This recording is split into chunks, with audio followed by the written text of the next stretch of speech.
FALC, le mot du jour, ou plus exactement l'acronyme, pour facile à lire et à comprendre. Et c'est l'obligation qui est faite aux candidats à la présidentielle de rendre leur programme accessible à tous, dont bien sûr les personnes en situation de handicap, des candidats qui ont dû pour y parvenir faire appel à des organismes spécialisés. Roman Ardois et Melchior Inzi.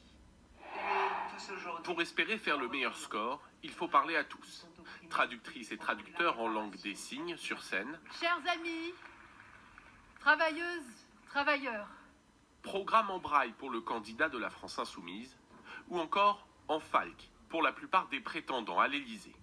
Un logo et 4 lettres pour facile à lire et à comprendre. Les programmes de plusieurs dizaines de pages écrits en petits caractères, ici à gauche, sont transcrits avec des mots plus simples à droite. Exemple, avec cette proposition du candidat écologiste. Les réacteurs actuels seront fermés au fur et à mesure de leur obsolescence. Qui devient en FALC. Il faut fermer les centrales nucléaires qui deviennent vieilles. Des textes élaborés ici, dans cet ESAT, un établissement de services et d'accompagnement par le travail pour personnes en situation de handicap. D'accord. Donc comment on va simplifier ça ?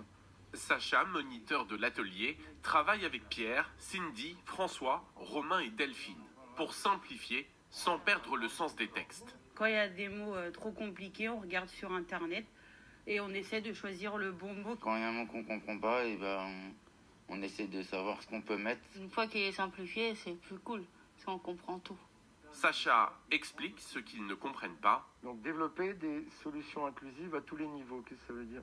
Et eux trouvent des mots pour transcrire. On va mettre les personnes en situation de handicap avec le monde ordinaire. Avec le monde ordinaire, mais c'est ça. 4 candidats à la présidentielle leur ont envoyé leur programme. Je protégerai ceux qui défendent la loi, l'ordre et la République. Et on l'a modifié en je protégerai les policiers en fait. C'est quelque chose de nouveau parce qu'en fait les candidats sont obligés de faire du FALC maintenant. Avant ils ne l'étaient pas. Et une autre chose, c'est que les personnes en situation de handicap mental ont le droit de vote. Un nouveau droit, acquis en 2019. 9 candidats sur 12 ont diffusé leur programme en FALC, une obligation de clarté qui peut servir à tous à 5 jours du premier tour.